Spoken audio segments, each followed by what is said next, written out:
আমি কবরের সম্পর্কে আমি কিছু কথা বলতে চাই, সবাই শুনবেন নি।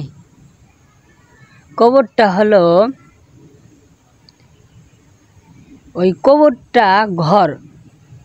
কবরটা ঘর মনে করে থাকতে হবে ওই কবরে। এই দুনিয়াতে আমি ঘরে ছিলাম শুয়ে, এই ঘরে যে শুয়ে আসছিলাম, কম্বল গায়ে দিয়ে শুয়ে আসছিলাম। যখন গরম লাগছে ফ্যান চালু দিয়েছি, বাতাস খাইছি, খুবই আরাম লাগছে না? লাগছে।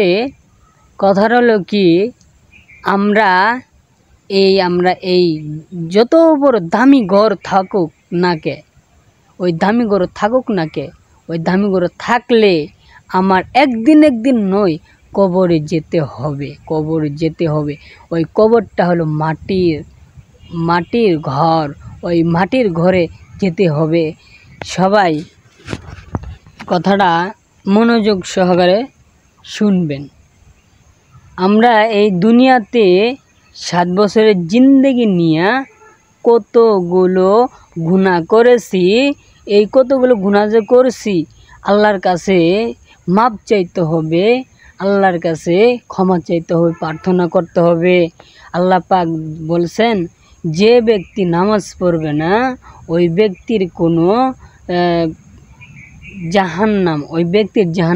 যে ব্যক্তি নামাজ পড়বে ওই ব্যক্তি জান্নাতে যেতে পারবে।